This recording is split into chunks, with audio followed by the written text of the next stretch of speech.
রাম নারায়ণ রাম। আজকে আমরা জন্মসিদ্ধ ঠাকুর শ্রী শ্রী বালক ব্রহ্মচারী মহারাজের তত্ত্ব দর্শন আলোককে মাথায় নিয়ে আমাদের এই জীবনে চলার পথে যে পথের দিশা ঠাকুর দেখিয়েছেন, সেই তার দেখানো তত্ত্ব থেকে আমরা এক গুরুত্বপূর্ণ পয়েন্ট নিয়ে প্রশ্ন নিয়ে আজকে আলোচনা করতে চাই। আজকে আলোচনার টপিক হলো, বিষয় হলো মায়া। মায়া কি? মায়া, এত মায়া কেন আসে? সংসারের এই মায়ায় জর্জরিত হয়ে স্বামী, স্ত্রী, পুত্র এবং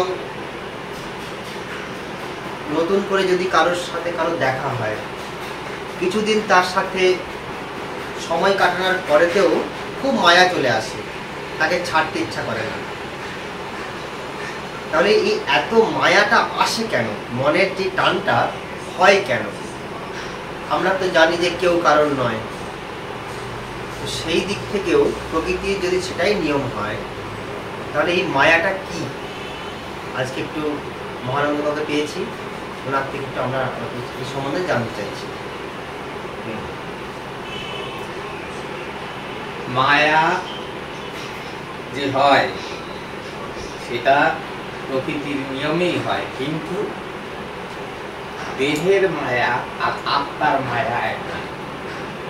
যেটা থাকা উচিত সেটা হলো চৈতন্যের প্রতি মায়া, কিন্তু এখানে সেটা দেহের প্রতি হয়ে যাচ্ছে। এই জন্যে সেটা সময় বিশেষে ক্ষতিকারক হয়। যেমন একই চৈতন্যের সাগর থেকে এই সৃষ্টির ধারা নেমে এসেছে,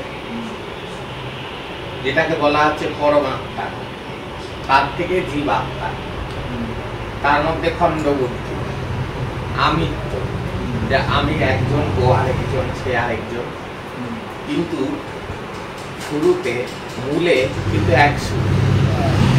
সেই সুরটা এখনো রয়েছে প্রতি দেহে, বিবেক, যার জন্য কোনো ভুল কাজে বিবেক হাত মেলায় না, সে সেই সুরটা ধরে রেখেছে, তাই তো? এবার আমরা কি করি? দেহের প্রতি আকর্ষণ হয়, যে এখানে প্রেম বলে, সেটাই চামড়া। ঠাকুর কি বলছে? তোমাদের চামড়া তুলে দিলে যখন মাংস পেশি, রক্ত, কফ এইসব বেরিয়ে পড়বে, প্রেম ছুটতে যাইব, কিন্তু প্রেম থাকবে কিসের? চৈতন্যের প্রতি। এবার প্রত্যেকের বিবেক যখন জেগে উঠবে, সে তো সেই একই সুরে বাধা, তখন প্রত্যেকের প্রতি টান হবে। সেই টানটা চিরকালীন। সেই মায়াটা, যে মায়াটা সৃষ্টিকে রক্ষা করে, ধ্বংস করে না। এখানকার মায়া ধ্বংস করে। এমন সন্তানের প্রতি এমন কর্তৃত্ববোধ, এমন মায়া, যে বিবাহের পরেও মেয়ের সংসারে ঢুকে মা ছাড়খাড় করে দেয়, বা ছেলের সংসারে ঢুকে শাশুড়ি বউয়ের ছাড়খাড় করে দেয়, অধিকার বোধ। কিন্তু এই সৃষ্টিতে যে আছে, এই যে সূর্য, তার গ্রহ নক্ষত্রদের নিয়ে তার অধিকার বোধে সে রাখেনি, সে রেখেছে সৃষ্টিকে রক্ষা করে, যে এতটুকু মায়া দিয়ে এদের যদি বেঁধে রাখি, সৃষ্টিটা রক্ষা করে। বৃহস্পতিকে এতটা দূরে রেখেছি, ওই যখন পাথরগুলো আসবে, অ্যাস্টেরয়েডগুলো আসবে, ও আটকে দেবে, পৃথিবী রক্ষা করে। আবার আমার থেকে পৃথিবীতে এত দূরে রেখেছি যাতে জ্বলে পুড়ে ছাই হয়, অথচ আলো পায়। এইটা, এই মায়া হলো রক্ষার্থে, আর এখানকার মায়া হলো ধ্বংসার্থে। আর কি প্রশ্নটা আরো কিছু ছিল না, এবার প্রশ্নটা হচ্ছে যে মানে প্রকৃতির এই যে মানে তোমার ধরো আজকে ধরো কারোর সঙ্গে দেখা হচ্ছে, কদিন সংসার করবো, কথাবার্তা বললো, তার প্রতি মায়া আসছে। আবার এই যেটা বললে তুই পরম চৈতন্যের থেকে সবাই এসছি, আবার তাকে ফিরে পাওয়ার যে একটা মায়া, সেইটার একটা ক্ষুদ্র স্যাম্পেল ঠাকুর দিয়ে দিয়েছে। একটা মানুষ যখন সৃষ্টি করলো, সঙ্গমের মাধ্যমে সৃষ্টি করলো, তোমার থেকে ডাইরেক্ট সেটা সৃষ্টি হলো, একটা অ্যাট্রাকশন থাকবে। ওই যে পরম চৈতন্যের যে কণিকাটা আসছে, ওটা তো অনেক নিচে স্তরে হয়ে হয়ে হয়ে হয়ে অনেক বিভাজন হয়ে আজকে এই অবস্থায় এসেছি। তোমার যে চৈতন্য, আমার যে চৈতন্য, এর যে চৈতন্য, সব তো একই চৈতন্যের। ওই দিক থেকেও কি একটা অ্যাট্রাকশন মায়াটা আসছে? ওই চৈতন্যের মধ্যে একজনের মধ্যে হয়তো বিবেকের সুরটা বেশি, আরেকজনের মধ্যে কম, কিন্তু কিছুটা তো ফুটে আছে। সে তখন কথায় ভাবটায় সেটা আরো বেশি ফুটে উঠল, মায়া পারো বলে। হ্যাঁ, একজনকে দেখেই তার মায়া করবে না, একটু কথা বলবে, হবে সে হবে, তখন দেখবে বাহ সুরে তো মিলছে, তখন আকর্ষণ হবে। যা লোকের প্রতি আকর্ষণ হবে না, মায়া হবে না। ট্রেনে বাসে কত লোকই তো যায়, সবার সাথে কি হয়? কিছু লোকের সাথে হয়, কারণ ওর মধ্যে বুঝিটা দিয়ে আছে। তাহলে তো মানে যদি এর সাথে, এর চৈতন্যের সাথে তোমার চৈতন্যের যে অ্যাট্রাকশন হয়, তাহলে তো মানে ইয়েও যা বুঝতে পারছি, তুমিও বুঝতে পারছো আকর্ষণটা, তাহলে তো উৎকট মায়া হয়ে যাবে। কোনটা? বিবেকের জাগরণের মায়া বলেছি, এটা দেহের প্রতি না। এই যে ভালো লাগলো আপনার সাথে কথা বলে, আবার যদি দেখা হয় ফোন নাম্বার নিয়ে দিল, কেন? এটা আর আমার সাথে থাকেনি। হ্যাঁ, খাওয়া দাওয়া, ওঠা বসা কোথায় খাবো, এটা শুধু কথার মায়া। কথাটা সুরে লেগেছে, বেজেছে, ওই জন্য। আবার কারোর সিগারেট, মদ এইসব দিয়ে সম্পর্ক, ওইটা হলে এইখানের মায়া। আর দাদা আপনিও খান, তাহলে আমার বাড়ি চলে আসবেন, আমিও খাই, ওইটা রয়ে গেল ওইখানে, সাথী হয়ে যাবে। একটা বস্তুগত মায়া, একটা ব্যক্তিগত মায়া, চৈতন্যের। ঠাকুর যেটা বলেছিলেন যে আমি যাই যাই করি ছাড়িতে না পারি, মায়ার বাঁধন ছাড়া কি যায়, এই যে মায়াটা, এটা কোন মায়া? মানে আত্মিক মায়া, মানে বলছি ঠাকুর কি বলছেন যে তোদের সাথে বাপ বেটা বেটির সম্পর্ক করে নি, তাই তো? বাপের বেটা বেটির প্রতি মায়া থাকবে, তাই জাগতিক মায়াই বলেছে যে সৃষ্টি, কিন্তু সেটা ধ্বংসাত্মক না, তাদের টেনে নিয়ে যাওয়ার মায়া। হ্যাঁ, কিন্তু আমি যাই যাই মনে করি, কেন? কারণ তার মাত্রা আর এই মাত্রায় আকাশ পাতাল কথা। হ্যাঁ, মানে তিনি যাবেন, কিন্তু এরা কি যেতে পারবে? এরা সেইভাবে তো ফুটে ওঠেনি। আমি চলে যাব আমার পথ করে, এরা কি আমার সঙ্গে সেইভাবে ফুটে উঠে যেতে পারবে? এই মায়াটা তার আছে। মহামায়া বললেন? মহামায়া তো প্রকৃতি, প্রকৃতির যে মানে সৃষ্টির যে ধারণ করার মায়া, ওটাই মহামায়া। মানে ঠাকুর বেরিয়ে চলে গেলেন, বাকি যে সৃষ্টি, এবার ঠাকুর চলে গেলে আর মায়া সৃষ্টির মধ্যে আছে, নিয়মে আছে, মায়া আছে। মানে ওইটা যে বাকিটা, কারণ তার সবই লোন করা, তাই না? আমি লোন কইরা রাগি, লোন কইরা আনন্দিত হই, লোন কইরা দুঃখ পাই। তাহলে ঠাকুর যে নারদের গল্পটা বলেছিলেন, হ্যাঁ, একবারে 12 বৎসর, এক ডুবে 12 বৎসর সংসার, ওটা তো মহামায়ার মায়া। এখানে দামেরটা দেখালো।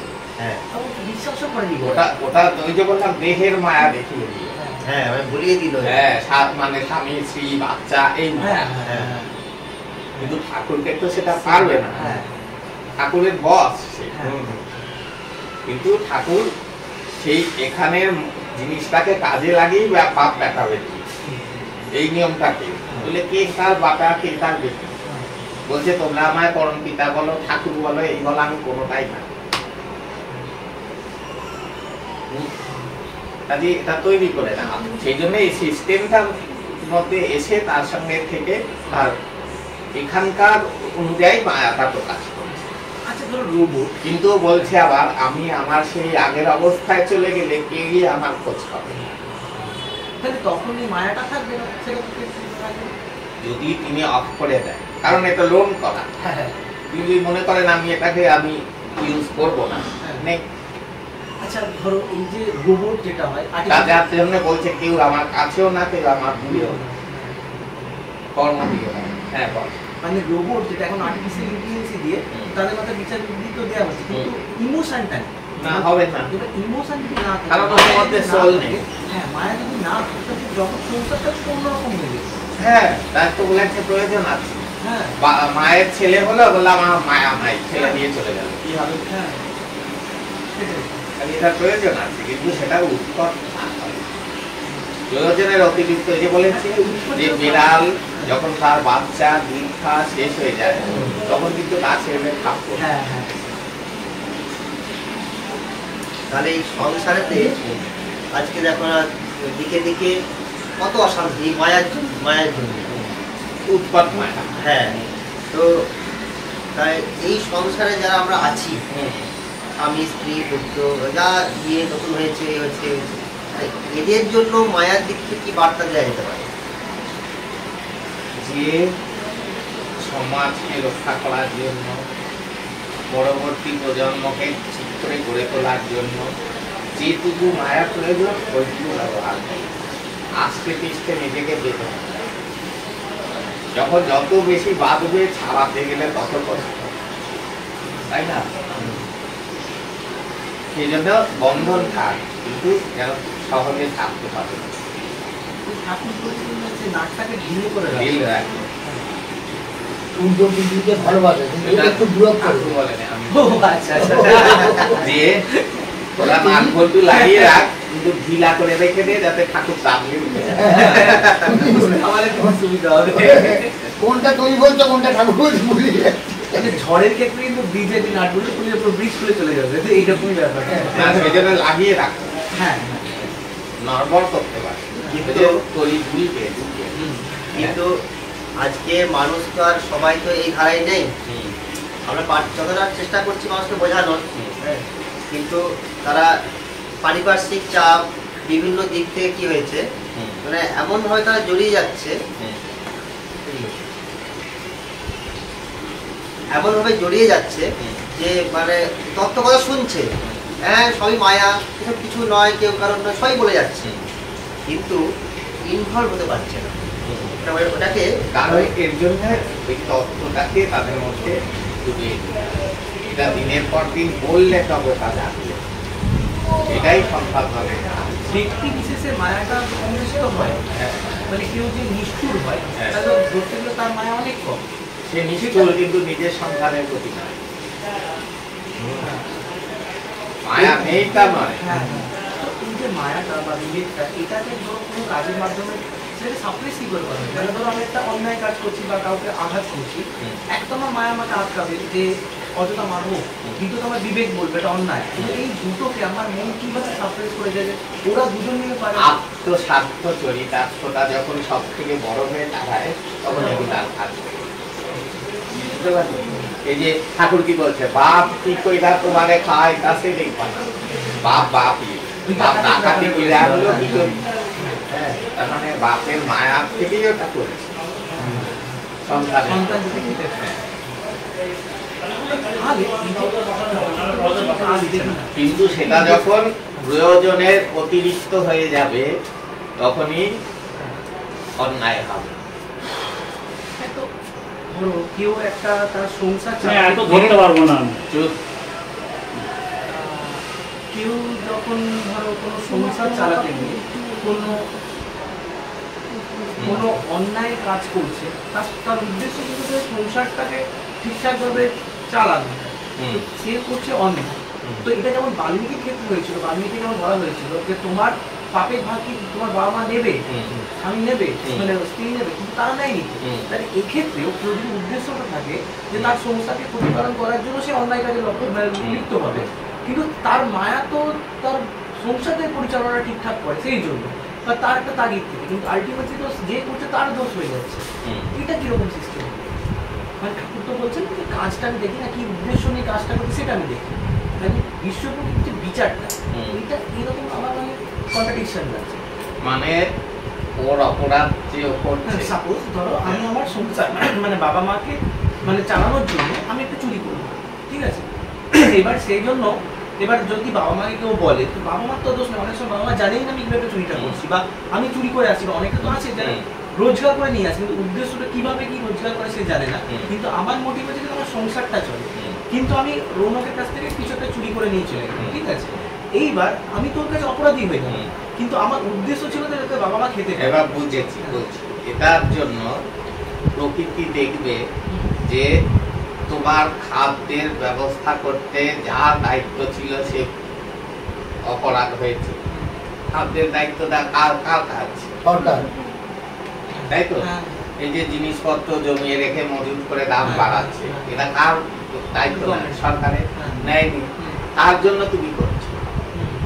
তোমাকে এটা করতে বাধ্য করা হয়েছে, প্রশাসন থেকে, অবস্থা, সামাজিক ব্যবস্থা থেকে। তাই তো? তাই সবার আগে কোপ করবে তাদের উপর। আচ্ছা। তুমি যদি প্রয়োজন ছাড়া করে থাকো তাহলে তোমার অপরাধ, আর তুমি যদি কোনো উপায় না দেখে করে থাকো হ্যাঁ। তখন, যার জন্য মা প্রতিটা বৃত্তি গ্রহণ করেছে খুশিতে না, ছেলেকে সন্তানকে খাওয়াবে বলে ঠাকুরই বলেছে। কিন্তু এখানকার বিচার ব্যবস্থা তো কেউ যদি চুরি করে কি উদ্দেশ্যে করছে সেটা ইম্পর্টেন্ট, চুরি করছে এটা তো তাহলে শাস্তি দিতে এটা হবে। ভুল তো। হ্যাঁ। এখানকার বিচার ব্যবস্থা মানে এখানে চাই প্রমাণ। এবার হ্যাঁ। প্রমাণের অভাবে বহু নিরাপরাধ ফাঁসিতে ঝুলেছে, হ্যাঁ। বহু অপরাধী খালাস হয়ে গেছে। পুরো সিস্টেমটাই তো তাহলে হ্যাঁ। ভালো। এটা তো ঠিক নয়। কিন্তু প্রকৃতির নিয়মে পুঙ্খানুপুঙ্খ। হ্যাঁ। আচ্ছা, অ্যাডমিনিস্ট্রেশন তো কোনো একজন ব্যক্তি চালায় না। না, এই জন্য ঠাকুর জনগণের শাসন বলেছে। হ্যাঁ। আর একজনের বুদ্ধিতে ভ্রম হতে পারে, সবাই সেই ভ্রম দ্বারা চালিত হয়। মানে ধরো যারা অ্যাডমিনিস্ট্রেটিভ যারা থাকে তারা তো ওপরের ইনস্ট্রাকশনটা ফলো আপ করে, এবার যদি না করে হয় তাকে মানে রাষ্ট্রদ্রোহী বলবে, অথবা হয়তো দেখা গেল মূল ব্যক্তি ঠিক বলছে, তার তলার গুলো নিজেদের স্বার্থের জন্য হ্যাঁ এইটাই হয়।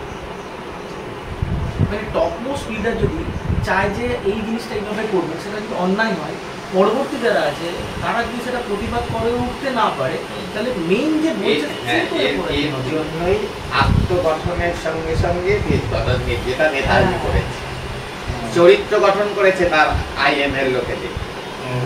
শুধু দেশ দখল করো এই না, সততা, সমাজের প্রতি দায়িত্ববোধ, হ্যাঁ, নিষ্ঠা, এগুলো তার ইনজেক্ট করেছে। বিবেকানন্দর দ্বারা সে প্রভাবিত ছিল এবং সন্ন্যাসী হওয়ার জন্য রামকৃষ্ণ মিশনে গেছিল, তাকে ফিরিয়ে দেওয়া হয়েছে অনেক কাজ তোমার এইগুলো। তোমার বেসিক তো আমাদের যখন বাচ্চা অবস্থায় স্কুলে পড়ানো হচ্ছে, সেখানেই তো দেশকে ভালোবাসা বা নিজের উপর আত্মউপলব্ধি, মানে নিজেকে ঠিকঠাক এই শিক্ষারই তো অভাব। টিভিতে কি দেখানো হয়, সরকারের কোনো দায়িত্ব জ্ঞান নেই, তাই আজে বাজে শিক্ষা দিচ্ছে, তারা পয়সা আসছে, কাগজের কোম্পানিগুলো পয়সা আসছে, যা খুশি বিজ্ঞাপন দিচ্ছে, তো এটা কোনো সমাজের প্রতি দায়িত্ববোধ নেই। তাহলে রামকৃষ্ণ মিশন থেকে যে যারা আর কি নেতাজিকে ফিরিয়ে দিয়েছে, তোমার সমাজে অনেক কাজ হচ্ছে, তোমার পক্ষে সন্ন্যাস গ্রহণটা ঠিক নয়, তো মানে যিনি বলেছেন তিনি খানিকটা বুঝতে অবশ্যই সেটা এখনকার লোক না। ও হ্যাঁ, এই জন্য ঠাকুর তো বলেছেন যে আমাদের সন্ন্যাস গ্রহণ মানে রামকৃষ্ণের 12 জন তখন তো জীবিত। আচ্ছা, ও তারা মানে প্রায় বিবেকানন্দ লেভেলের লোক তখন এই সারদামণিও জীবিত। ও আচ্ছা, একটা এই মায়ের দিক থেকে কোনো প্রশ্ন ইচ্ছা আছে, এটা অনেকে বলে, সেই জন্য বলছি। এই ধরো যারা এই নাম গান করে বা বিভিন্ন দিকে নামে টামে যায়, হ্যাঁ, হ্যাঁ, বিভিন্ন দিকে নামে টামে যায়, হ্যাঁ, হ্যাঁ, তো গুরু ভাই বোনরা থাকে তো, এটা নিয়ে একটা আলোচনা হয়েছিল। তাদের মধ্যে একটু প্রেম ভালোবাসা হয়ে যায়, একটু মানে সেইগুলো অনেকে সমালোচনাও করে, কেমন তাকাচ্ছে, ও কেমন তাকাচ্ছে। এটা কি প্রেম ভালোবাসা হয়তো সমাজের কাছে ক্ষতি একটা দৃষ্টান্তে, এখানে নাম করতে এসে দেখি বিয়ে করে চলে গেল বলে, সেই বিষয়ে কি আলোচনা হবে? শোনো, এটা এক কথায় ওটা ঠাকুর কি দিয়ে দেননি?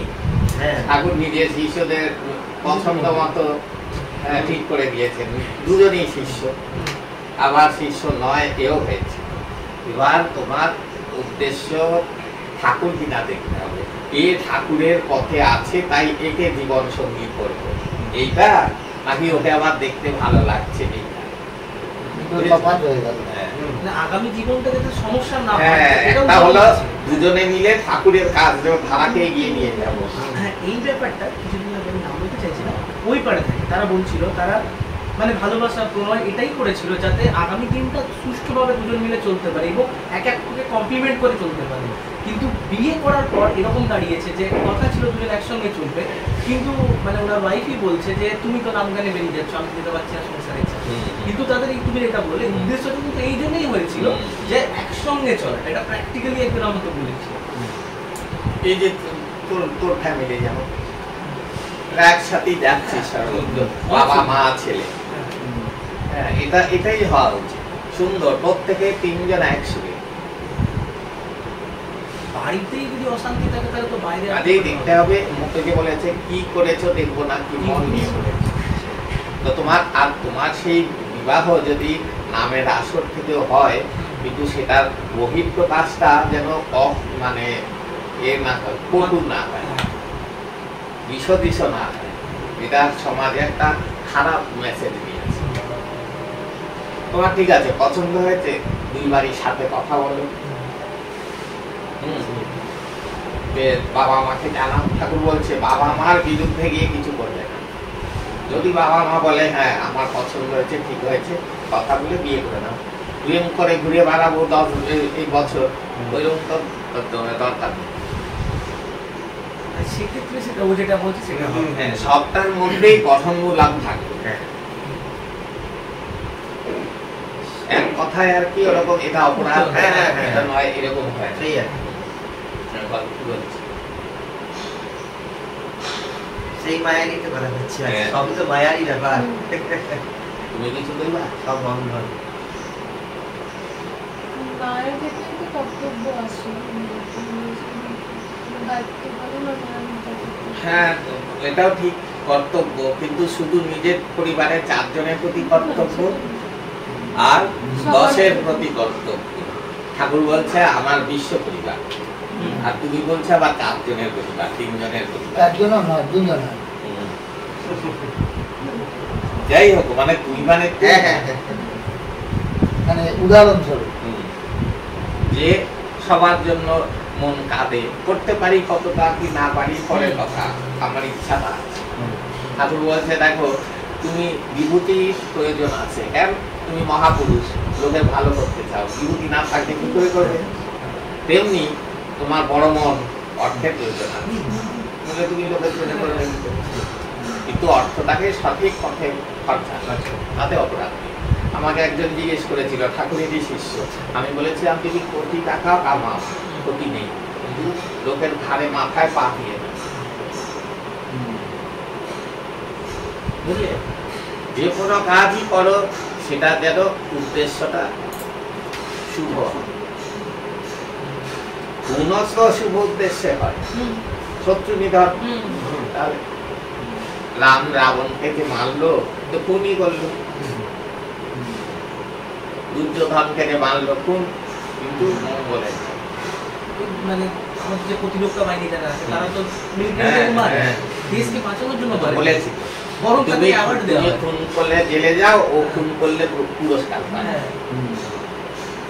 যদিও এটা একটা মানে বিভক্ত, এটা আমার দেশ, ওটা তোমার দেশ, একটা হ্যাঁ, করে নিয়েছে। এটা ঠিক নয়। যদি কোনো টেররিস্ট ঢুকে একাধিক লোককে মারে, সেক্ষেত্রে সে প্রোটেক্ট করছে। সেটাই তো আমাদের মানুষের চিন্তাধারার জন্য দেশটা ভাগ হয়ে গেল। যেমন ধরো এই যে কাফের কথাটা যে বলছে, ঠাকুর বলছে হযরত মুহাম্মদ সবাইকে এক করতে চেয়েছে।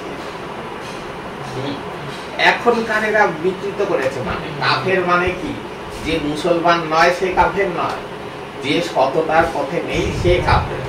মুসলমান সে মুসলমানও হতে পারে, খান টাইটেল, কিন্তু কাফের কেন?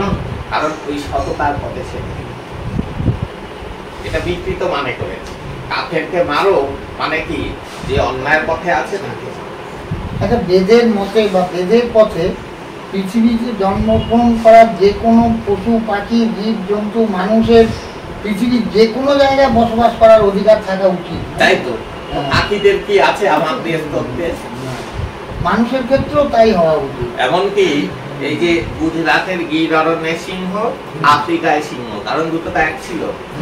পেনজিয়া, ও একই আচ্ছা। রূপ। তারপরে আর্ধেক হয়ে কিছু রয়ে গেছে এখানে কিছু, ও আচ্ছা এটা একটা যার জন্য সাউথ ইন্ডিয়ার মানুষরা কালো, হ্যাঁ, আচ্ছা আফ্রিকার মানুষও কালো, হ্যাঁ বিষুব রেখার ও বরাবর থাকে, তাপ বেশি। সূর্যের তাপটা বেশি মানে তুমি যেটা বললে এটা তো মানুষের সৃষ্টি, হুম। কিন্তু আমরা পাড়ায় পাড়ায় যেটা দেখি হুম। সুন্দর অন্যরকম হলেও কুকুর যে আছে, কুকুররা যেটা থাকে সেটা কি হয়, অন্য পাড়াতে কেউ এলে তাড়িয়ে দেয়। হুম। তাহলে তাদের মধ্যেও তো একটা এরিয়া বেসিস আছে, হ্যাঁ। টয়লেট করে এই জন্য যাতে ওর এরিয়াতে কেউ না ঢুকতে পারে। এটা কিন্তু বাঘের না, মধ্যে হয়। এটার মধ্যে তো কি কারণ আছে, ওদের মানে মহিলা সমিতিকে রক্ষা করে।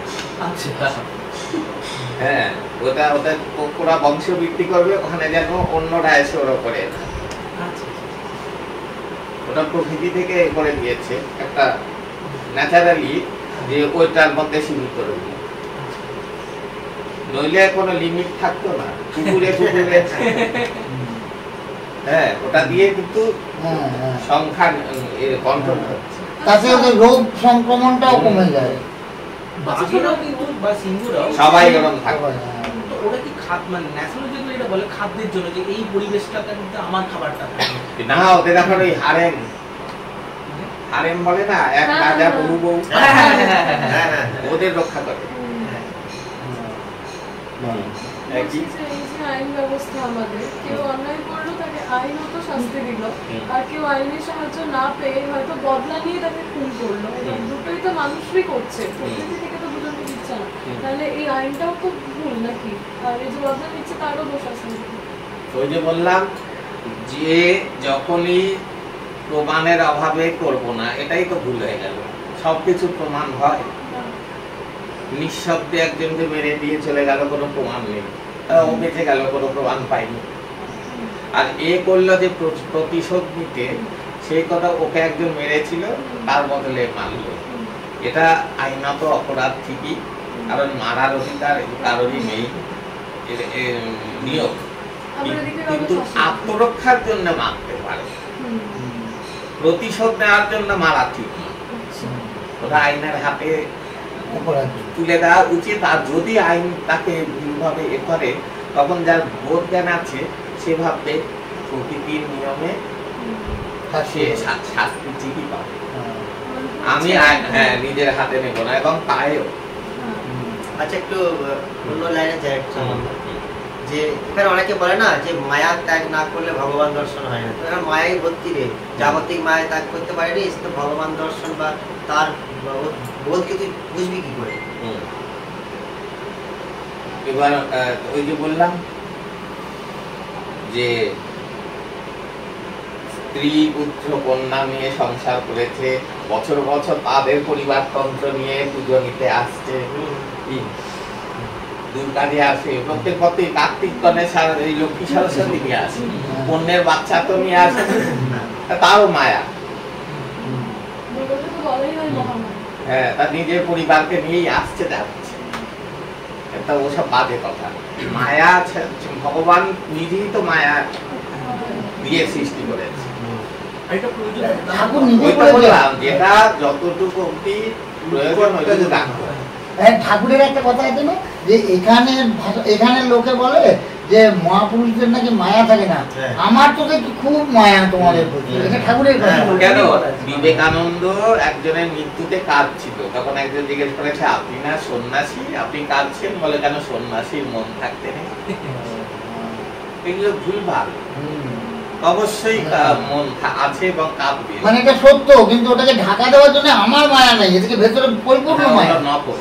হ্যাঁ, ওটা নকল। যার নেই সে বিকৃত মানুষ। হ্যাঁ হ্যাঁ, এই মায়াটা সৃষ্টিতে আছে, সৃষ্টি প্রকার তুমি সেখানে কিছুই নাই, যা কিছু রূপ নিচ্ছে সৃষ্টি। সেখানে কার উপর মায়া করবে? শুধু শূন্য। সেটা হলো সোর্স, সেটা হলো এনার্জি, সেটা হলো ফোর্স।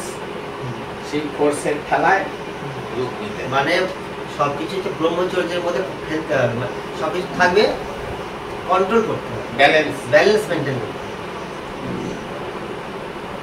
ভগবানকে যে ডাকছে এটাই তো মায়া। হ্যাঁ, কৃষ্ণের প্রতি মায়া হয়ে গেছে, আমার গোপাল বুকের করে জড়াচ্ছটা কি? মায়াই তো। বা এটাও কোথায় ঠাকুরের কথা আছে না, যে ষষ্ঠাও চান যে তোমাদের প্রতি ষষ্ঠারও একটা বিরাট টান আছে, ষষ্ঠাও চান তোমরাও সেই সব ফাঁকা পৃথিবীতে মানে সুন্দর কাজ করে সেই পৃথিবীতে। হ্যাঁ বলেছে এখানে যেরকম ভ্যাকেন্সি আছে, হ্যাঁ। মহাকাশে এরকম প্রচুর ভ্যাকেন্সি, লোক নাই, তৈরি হয়ে আসে, প্রকৃতি যায়। তো তাহলে ওনারও তো কামনা মানে চাহিদা আছে। ঠাকুর বলছে সস্তাই মহাকাম। হ্যাঁ, না আমি সৃষ্টিটাই বলবো। এই বলছে প্রকৃতি পুরুষের মিলনে সৃষ্টি, তাহলে এখানে নর নারীর মিলন এখানে হবে না।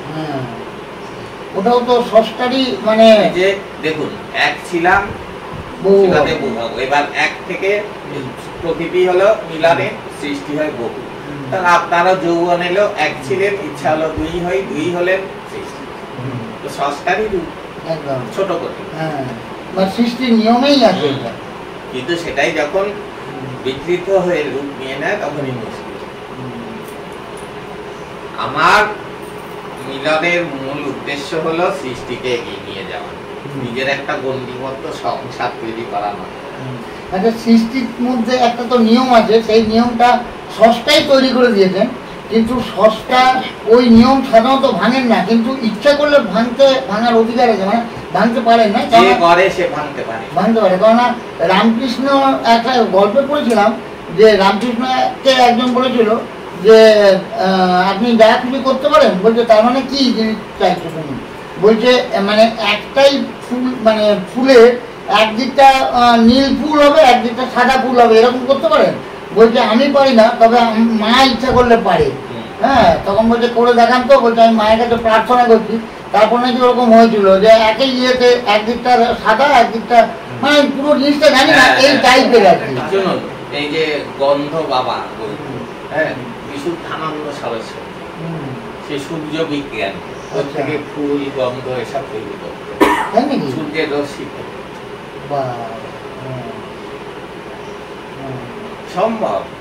মানে কি এই সূর্যের থেকে সবই সৃষ্টি হয়েছে, এমন কিছু নেই সূর্যের মধ্যে নেই, মহা সচেতন তো। আপনার যদি ওই থিওরিটা জানা থাকে, হ্যাঁ তাহলে ওখান থেকে নিয়ে নিয়ে আপনি তৈরি করতে পারবেন। একটা পাতা সবুজ সূর্যের আলোয় থেকে থেকে খয়েরি হয়ে যায়, আপনি একটা রং করা জিনিস রাখুন, কিছুদিন পর বিবর্ণ হয়ে যায়, সেই প্রসেসটাকে স্পিড আপ করে দিল, তাড়াতাড়ি হবে। যেমন ঠাকুর চড়াই পাখিগুলোকে বড় করে দিলেন, ওটা এমনিতে নরমালি বড় হতো, কিন্তু ওটা স্পিডটা বাড়িয়ে দিল, গতিটা বাড়িয়ে দিল।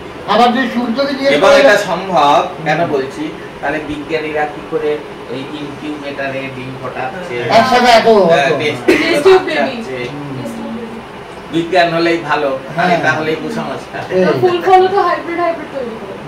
আরো কি এই যে ধরুন একটা যে বোমা তৈরি হচ্ছে, হ্যাঁ এত বড় আমি সাপোজ ধরলাম, হ্যাঁ এইটুকু করে দিল, প্রত্যেকে এইটুকু যেটা বেশি অ্যাটম বম ছিল এত বড়, তাতে যা এফেক্ট করতো এইটুকু তার থেকে অনেক বেশি। তুমি দেখো না আগে সেই গ্রামোফোন রেকর্ড ছিল তো, বড়টা বড়, হ্যাঁ সেইটা থেকে হলো ডিস, হ্যাঁ তারপর ক্যাসেট, তারপর সিডি, ওটা ছিল 2 টাকা, আর এটা 1000 টাকা। এবার বলতে আগামী দিনে এমন হতে পারে যে ঘড়ির মধ্যে ঢোকানো যাবে, এইরকম হবে। আছে এরপর ইলন মাস্ক এটা করতে চাইছে, ড্রিম প্রজেক্ট, যেটা ইলন মাস্কের ড্রিম প্রজেক্ট, মানুষের মাথার মধ্যে চিপ ফিট করা হবে, সেখানে সবকিছু তারা অ্যাক্সেস করতে পারবে, এটা ড্রিম প্রজেক্ট।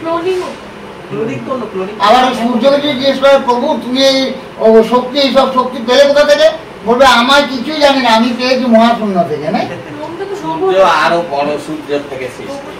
ও হ্যাঁ, আরো বড় সূর্য আছে। তাহলে তো এমন হতে পারে সূর্য তার সন্তানদের নিয়ে মানে গ্রহ উপগ্রহকে নিয়ে ওই বড় সূর্যর তার দিকে ঘুরছে হয়তো নাকি? সূর্য ওই আমাদের মিল্কি ওয়ের কেন্দ্রটাকে ঘুরছে। হ্যাঁ আচ্ছা, কত 200-250 কোটি বছরের। আবার আমাদের মিল্কি ওয়েটা আরো অন্যান্য আরো মিল্কি ওয়ে গুলো তাদের সঙ্গে ছুটছে। হ্যাঁ সবার সঙ্গে ছুটছে, সবাই একসঙ্গে আবার ছুটছে না ইয়ে মানে অন্য কোনো বড় কিছুর ব্ল্যাক হোল বা কিছুর উপরে ঘুরছে না, দেখা গেল হয়তো সৃষ্টির কেন্দ্রটাকে হ্যাঁ ওইটা নিয়ে ছড়াচ্ছে। এটা কোথায় থেকে বুঝছিলাম যে সবকিছুতে ছন্দেতে চলছে, কিছুই না। তুমি দেখা গেল ঘন্টায় সব থেকে স্পিডে ছুটতে বলতে পারো 10 মাইল। দেখা গেল কার্ল লুইস ছোটে 25 মাইল, বোল্ট ছোটে 30 মাইল। কি করে হলো? এই তো মানুষেরই ভাব। প্র্যাকটিস। তাহলে তোমার মনের স্পিড 10, হ্যাঁ, এবার রামকৃষ্ণের মনের স্পিড দেখা গেল 15 কি 20, হ্যাঁ, লোকনাথ ব্রহ্মচারীর দেখা গেল 40। বুঝতে পারলে? ঠাকুরের 100। মানে এখানে নিয়ম অনন্ত, প্রকৃতির নিয়মে 100%। তাই ওরকম চড়াই পাখিকে কয়েক মিনিটের মধ্যে পূর্ণাঙ্গ করে দিল। আচ্ছা, ওখানে নিজের শক্তি খরচ হলো না? নিজের শক্তি খরচ হলো না? হ্যাঁ, হলো তো। কিন্তু কি বলছে? অনন্ত তোমাদের শক্তি। সাধনা কইরা শক্তি হ্যাঁ। ব্যাংক অ্যাকাউন্ট থেকে কইমা যাইবো, হ্যাঁ। আর আবার ব্ল্যাঙ্ক চেক যতই তারি শেষ, হ্যাঁ। কিন্তু নিজের জন্য নয়, ও, তাহলে সেটার- স্পট করবে পরের জন্য। মানে সব জায়গায় বাইন্ডিংস আছে একটা। নিজেকে বেঁধেছে। হ্যাঁ। নিজেই নিজে। ঠিক আছে, আজকে এখানেই শেষ। রাম রাম রাম রাম।